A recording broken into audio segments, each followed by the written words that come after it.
বিসমিল্লাহির রহমানির রহিম। যারা আমার সঙ্গে আছেন সবাইকে আসসালামু আলাইকুম। আমি গতকাল ভিডিওতে আগেই বলেছি আমার শাশুড়ি আম্মা গোশত পাঠিয়েছে, কুরবানির ঈদের গোশত। তো আর সেটা আনতে আমি শ্যামলী যাচ্ছি, কারণ চাচাতো ননদ লিয়ার বাসায় গোশ আছে, ওই নিয়ে এসেছে। আমও নিয়ে এসেছে, তো সেখানে যাচ্ছি।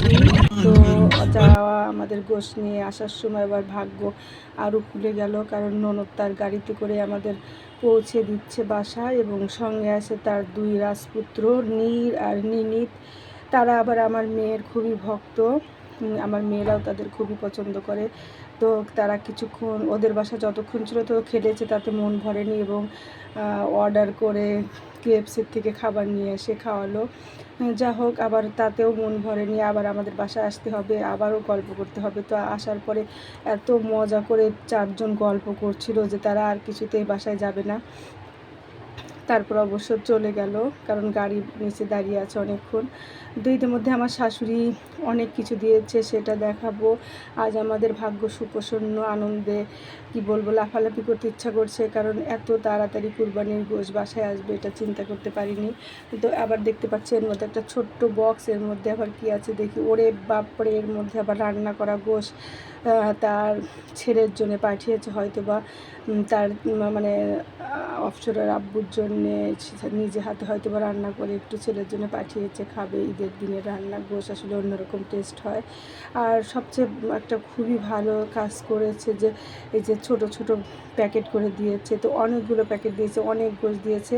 তো এই প্যাকেটগুলো দিলে হয় কি, একদিনে একটা বের করে রান্না করা যায়, তাহলে অনেক বড় একটা প্যাকেট হলে ওটা আবার ছাড়াতে অনেক ঝামেলা হয়। তো এই জন্যে খুবই ভালো হলো। এজন্য শাশুড়ি আম্মাকে তো অনেক অনেক ধন্যবাদ দিয়ে তো অবশ্য ছোটো করা যাবে না।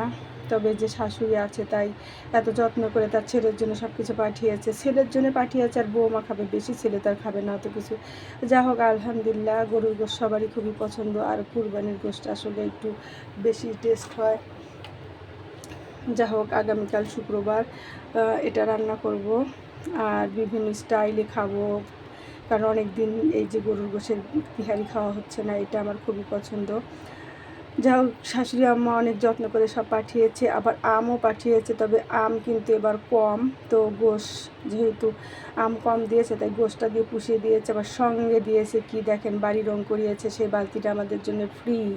তো বালতিটাও কিন্তু আমাদের খুবই প্রয়োজনীয়, ছাই দিলে ছাইও প্রয়োজন।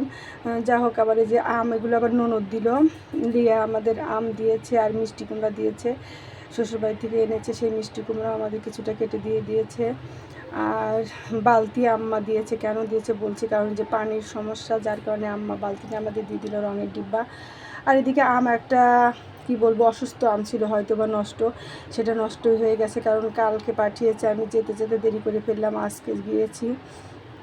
এই যে আম্মা আম দিয়েছে, কিন্তু আমার শ্বশুরবাড়িতে অনেক মজার আম, রাজশাহীর আম, তো এগুলো এবার আসেনি, এবার যাও এসেছিলো, গরমের কারণে আসলে পড়ে গেছে, প্রতিবার অনেক বেশি আম দেয়। যা হোক, আম্মা যতদিন আছে ততদিন হয়তো বা খাবো ইনশাল্লাহ। সেজন্য আম্মার যেন আল্লাহ নিয়ে খায়াত দান করে, সুস্থ রাখে, কারণ আসলে বাড়িতে মুরব্বি না থাকলে গেলে কোনো আনন্দই হয় না, সেটা আমার নিজের জীবন দিয়ে বুঝি। কারণ আম্মা না থাকলে হয়তো বা আগের মতো আর ভালো লাগবে না। যা হোক, আম্মাকে আল্লাহ নিয়ে খায়াত দান করুক। আর এই দেখেন, অনেক অনেক গোশ দিয়েছে, আর এটা নিয়ে আমরা এখন মহাফুর্তিতে আছি, আনন্দে আত্মহারা।